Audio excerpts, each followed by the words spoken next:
Greetings, Warden, and welcome once again to another development update. I am Kamikaze, lead developer behind Solar Warden.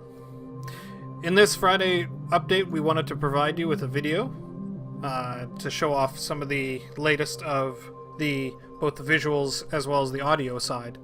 So as you can hear in the background, we have some new ambient PDI music that's now created by Christopher Escalante. More of his work can be actually found down in the description.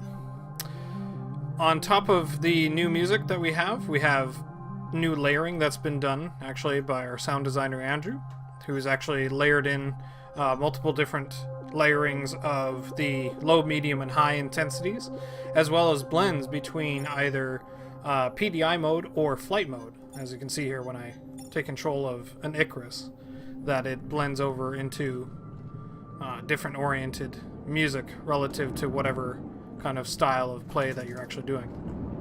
One thing that you can notice here actually that we've added in, since we're looking at building out some of the new ships that actually have more fixed weapons, we wanted to display to the player some of the weapons of where they're actually lined up. Those are the weapon pips that you can actually see in front of me. And I have an invisible proxy here, so you can actually see where these guns are kind of lining up when I'm actually shooting at it. Same thing actually applies to the missiles as well, but the missiles will try to orient themselves to whatever thing that you're actually focusing in on. So it actually does converge the missiles into a singular location, but you can see where they're actually angled at. So without further ado, let's go take a look at how this applies to one of the Corvettes, like the Hyperion, actually. As you can see, with the Hyperion, we have multiple fixed weapons in the front of it. And here, let's go and grab him. We'll zoom in on him here. This guy is actually situated and ready to go in the dry dock. His multiple fixed weapons that he has in the front here, he has multiple missile batteries, as you can see. Those two red glowing bits are actually heavy laser cannons. And right in the center here actually is his giant railgun, which he can use to just completely obliterate the incoming meteors. So this guy's ready to go out of his dry dock, so let's take control of him and let's take him out for a spin here.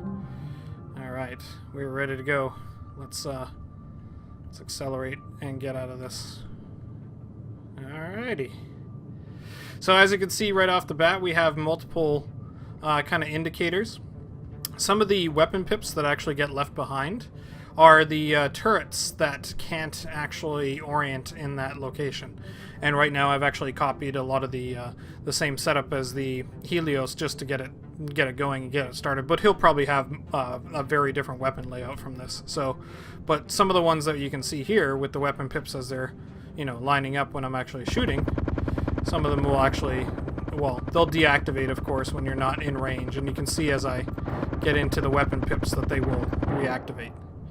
And with the lasers that are in front as well, let's line them up. So you can see, no matter where I'm actually aiming with my crosshair, you can see that it actually still maintains to the weapon pip that is fixed in the front of the ship. And the last thing that I wanted to show you guys was its railgun. So this is also a fixed weapon, and you can see here in its full glory. Boom! So this is a very powerful weapon, as it can pierce through most of the rock as well. And this is one of the main weapons that you can use in one of the larger vessels without having to actually go into the mega meteor. If you actually save enough currency and are able to manufacture it in time before one of the mega meteors actually comes into play, you can actually take out the mega meteor with the railgun. With the conventional weapons, it's going to be a long, tedious process, and you won't be able to destroy it in time before it impacts the Earth. So we can wait until we actually have an incoming meteor cluster. Where is that coming in from? Down over there. All right, so it's actually on the other side of the planet. So let's instead of actually taking our whole fleet, let's go there ourselves so I can actually demonstrate off some of the weapons. So I'm gonna speed up this video here So I'll go quiet for a minute and speed up this video so we can get over to that location.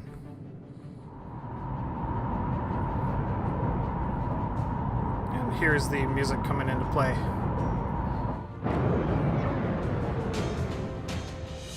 And now that we're inside of range of combat, it actually switches over to the new track, as you can hear. Alright, so one of the things that I wanted to show you with the Railgun is the pierceability behind it. So since we have two meteors here that we can actually line up pretty easily, before we actually get detected by the silicoid, let's line ourselves up. And let's have... This meteor's going pretty fast. Let's try to get it relative. There we go. So this other meteor is now behind it. So I'm going to actually shoot this railgun. Boom! And here, let me try to circle around behind so you can actually see the destruction. There you go. So you can see the pierceability of how this thing will be able to quickly take out meteors. As this is what this thing's designed to do. And I'm just getting bombarded by... They did not like that. They're actually going to toast me very quickly. Oh my goodness. I've never had so many larvae come out at once. Oh no, there goes my ship. Well, with that said, that kind of shows off the capabilities of this guy. And I hope you enjoyed this update. Thanks for watching.